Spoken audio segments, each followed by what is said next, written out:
थोड़ा सा आगे, हाँ, थोड़ा सा पीछे आ जाए। और क्या चाह रहे हैं? देखिए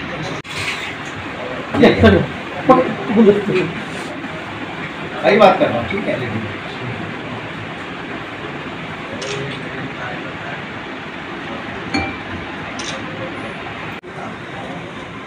गुणवंत गिरटकर जी लंबे समय से नीले झंडे वाली पार्टी में काम कर रहे थे, आज भी नीले झंडे वाली पार्टी में शामिल हुए और इनको हम प्रदेश का प्रवक्ता बनाते हैं अपनी पार्टी की तरफ से। और ऐसा मुझे विश्वास है कि वो तन मन धन से आजाद समाज पार्टी कांचीराम महाराष्ट्र प्रदेश में पूरी लगन के साथ काम करेंगे। उन्हें मेरी तरफ से, पूरी हमारी टीम की तरफ से बहुत बहुत बधाई।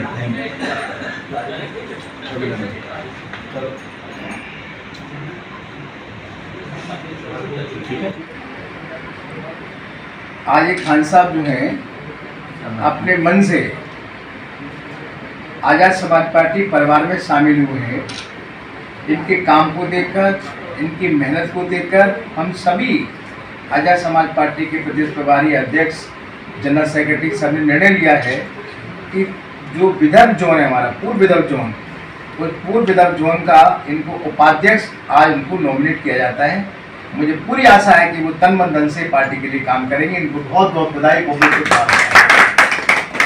मी गुणवंत गिरटकर, आजाद समाज पार्टीमध्ये आपल्या महाराष्ट्र प्रदेशला प्रवक्ता म्हणून नियुक्त झालेलं आहे, नेमकं काय सांगणार आहे संदर्भात? महाराष्ट्रामध्ये सध्या शेतकऱ्याच्या आत्महत्या आणि बेरोजगारीचा वाढता ध्यास लक्षात घेऊन आणि जेही पक्षाची सरकार आहे त्यांच्या विरोधाभास या जनतेकडनं होत आहे आणि एक आजाद समाज पार्टी अशी एक पार्टी आहे जी निर्णयात्मक निर्णय घेऊन लोकांना त्याच्यात मार्गातून बाहेर काढायला समस्याचे निराकरण करतील।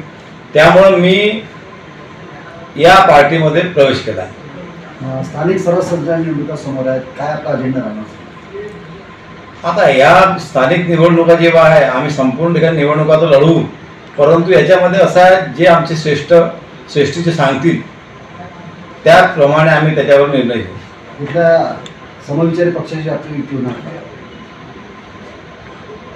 आजच्या बोलून काही अर्थ हे नाही, कारण की MIM सोबत आमचं बोलणं सुरू आहे, परंतु आम्ही स्वबळावर जेवढं कार्य करू, आम्ही जमिनीवर चालून कार्य करणारे लोक आहोत, त्यामुळे आम्ही त्या हिशोबानं सगळे कार्य निपटू। आणि राहिला प्रश्न युतीचा निर्णय घेण्याचा अधिकार मात्र सेंट्रलच्या लोकांना आहे, ते घेतील।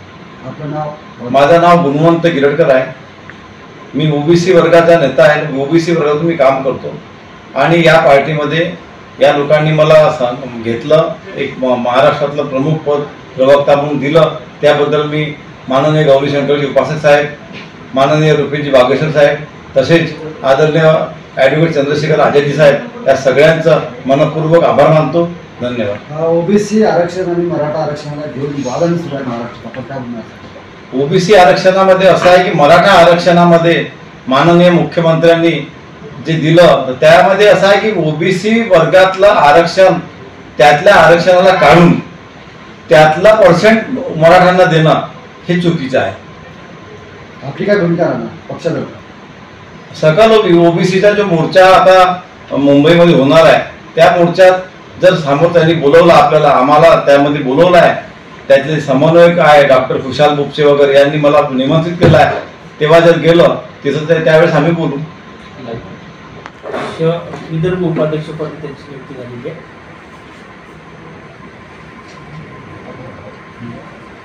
मैं शादाब खान, आजाद समाज पार्टी में आज मेरे को बहुत बड़ी जिम्मेदारी दी है।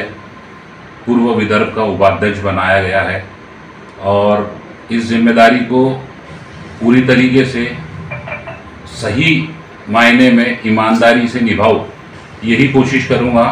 और मेरे जो वरिष्ठ पदाधिकारी है सेंट्रल के, स्टेट के, वो जो भी निर्णय देते हैं उस निर्णय के हिसाब से आगे काम किया जाएगा। मुस्लिम समाज को जोड़ने के लिए आपके पास क्या एजेंडा है आजाद समाज पार्टी के? मुस्लिम समाज को जोड़ने के लिए एजेंडा ये है कि आज कांग्रेस और बीजेपी में ने जितना इस्तेमाल मुस्लिम समाज को किया है उतना इस्तेमाल कोई भी पार्टी ने नहीं किया। चंद्रशेखर आजाद जी का जो मोटो है, जो एजेंडा है, सबका साथ,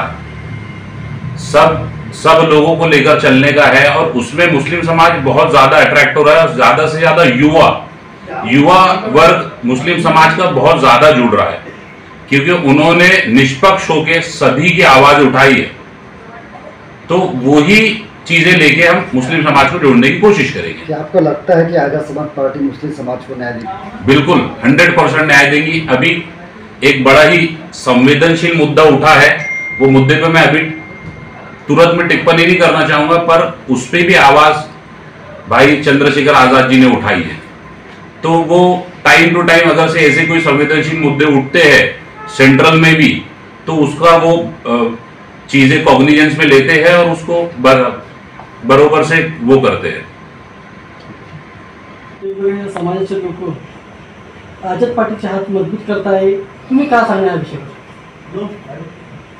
आज पूर्ण देशामध्ये ॲडव्होकेट चंद्रशेखर आझाद भाई नगीना लोकसभेचे सांसद यांचा रोड ते संसदचा जो संघर्ष आहे, त्यांचं जे नेतृत्व आहे, त्यांच्या नेतृत्वात आज मोठ्या प्रमाणात ओबीसी समाजाचे नेते असो, मुस्लिम समाजाचे नेते असो, या अन्य आदिवासी समाजाचे नेते असो, ते मोठ्या प्रमाणात आदरणीय ॲडव्होकेट चंद्रशेखर भाई यांच्या नेतृत्वावर विश्वास ठेवून पक्षामध्ये प्रवेश करत आहेत आणि तन मन धनाने ही जी विचारधारा आहे आझाद समाज पार्टीची, त्या विचारधारेला गतिमान करण्यासाठी आपले योगदान देण्याकरता पदाधिकारी बनत आहेत। जिल्हाध्यक्ष या नात्याने आपले संघटन मजबूत कुठपर्यंत आलेले आहे? आज पाहता नागपूर जिल्ह्याची पूर्ण संघटन बांधणी झालेली आहे, विधानसभा निहाय संघटन बांधणी झालेली आहे। आम्ही आता शहराला जे जिम्मेदारी दिलेली आहे, स्थानिक स्वराज्याच्या निवडणुकीच्या अनुषंगाने आम्ही प्रभाग आणि वार्ड पद्धतीने जे संघटनाचा जो ढाचा आहे, तो ढाचा बांधण्याचं काम चालू आहे आणि जिल्हा लेवलवर ग्रामीण ज्या नगरपंचायत जिल्हा परिषदच्या ज्या सर्कल बांधणी आमची जोराने जे विधानसभेचे पदाधिकारी आहेत ते बांधण्यात यशस्वीरित्या पार पाडत आहेत। काय स्थानिक स्वराज्य निवडणुकीमध्ये कोणता अजेंडा आपला विकासाचा राहणार आहे? जनमानसाच्या रक्षणासाठी, जनमानसाच्या हितासाठी जे काही आझाद समाज पार्टीचे राष्ट्रीय अध्यक्ष आदरणीय ॲडव्होकेट चंद्रशेखर आझाद भाई आम्हाला सांगतील त्या पद्धतीने तो अजेंडा राहणार आहे। 14 ऑक्टोबरला आपला मोठा कार्यक्रम आहे, कार्यकर्त्यांचा मेळावा, त्या संदर्भात आपण काय बोलणार? 14 ऑक्टोबरला आदरणीय ॲडव्होकेट चंद्रशेखर आझाद भाई खासदार झाल्याच्या नंतर पहिल्यांदा या दीक्षाभूमी नगरीमध्ये पहिल्यांदा ते येत आहे। असा ऐतिहासिक क्षण, भूतल भविष्य असा ऐतिहासिक क्षण या नागपूरच्या पवित्र दीक्षाभूमीला 14 ऑक्टोबरला पाहायला इच्छा भारत देशाच्याच नव्हे, या देशातील सर्व जनमानसांना मिळेल। 14 ऑक्टोबरचं औचित्य घेऊन आदरणीय नगीना लोकसभेचे सांसद चंद्रशेखर आझादजी 14 ऑक्टोबरला या नागपूरच्या पवित्र दीक्षाभूमीवर, दीक्षाभूमी नगरीमध्ये कार्यकर्त्यांना संबोधन घेण्याकरता प्रबुद्ध जनविशाल संमेलन सुरेश भट सभागृहामध्ये आयोजित केलेलं आहे।